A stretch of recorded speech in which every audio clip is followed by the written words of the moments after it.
Hello, আসসালামু আলাইকুম। আশা করছি যে যেখান থেকে ভিডিওটা দেখছেন সকলেই আল্লাহর রহমতে ভালো আছেন। আজ আমি হোটেল স্টাইলে একটা কালা ভুনার রেসিপি দেখাবো। এটা কিন্তু একদমই সহজভাবে তৈরি করা যায়। আপনি ঘুমিয়ে ঘুমিয়ে তৈরি করতে পারেন এই কালো ভুনাটা। এখানে আমি 1.5 কেজি মহিষের মাংস নিয়েছি। আপনি চাইলে গরু নিতে পারেন। 1 কাপ বেরেস্তা, 2 টেবিল চামচ আদা বাটা, 2 টেবিল চামচ রসুন বাটা আর 2 টেবিল চামচ করে ধনিয়া আর জিরা। এখানে 3 চা চামচ মরিচের গুঁড়া, 1 চা চামচ হলুদের গুঁড়া, 1 চা চামচ গোলমরিচ আর 7-8টা কাবাব চিনি, একটা স্টার আনিস, 1 টুকরো দারুচিনি।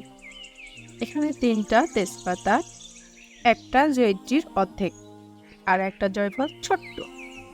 এখানে দিচ্ছি লবঙ্গ 7-8টা, 2টো বড় এলাচি আর 7-8টা ছোট এলাচি, 2 চা চামচ লবণ। এখানে দিচ্ছি রাঁধুনি 1 চা চামচ আর বেরেস্তা ভাজা তেল 1 কাপ। আপনি চাইলে যে কোনো তেল দিতে পারেন, শুধু নারকেলের তেল ছাড়া। এটা এখন আমি ভালো করে মাখিয়ে নিলাম। এখন চুলোতে নিয়ে যাচ্ছি, বসে দিয়েছি চুলাতে। এখন আমি ঢাকনা দিয়ে দিচ্ছি।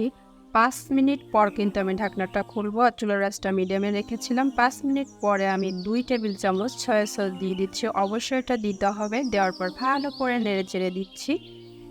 এখন আবার আমি ঢাকনা লাগিয়ে দিচ্ছি 10 মিনিটের জন্য। আপনি 10 থেকে 12 মিনিট পরে দেখবেন এরকম পানি বের হয়ে যাবে মাংসের গায়ের থেকে। এই পানিতেই কিন্তু রান্নাটা হবে, এখানে কোনো এক্সট্রা পানি দেওয়া হবে না।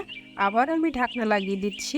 আর এভাবে করে আস্তে আস্তে করে রান্না করতে হবে যতক্ষণ আপনার গায়ের পানিটা না শুকায়। এখানে আমি 1 চা চামচ রাঁধুনি গুঁড়ো দিয়ে দিলাম। এটা টেনে নেওয়া ছিল, অবশ্যই এটা দিতে হবে। আবারও ভালো করে নেড়ে দিয়ে দিচ্ছি। এখানে আমি অন্য আর একটা পাত্র বসিয়ে দিয়েছি। 3 টেবিল চামচ সরিষার তেল দিয়ে দিলাম আর 4টা শুকনো মরিচ, 1 টেবিল চামচ রসুন কুচি দিয়ে দিচ্ছি। দেওয়ার পরে নেড়েচেড়ে একটু হালকা ব্রাউন করে নিতে হবে।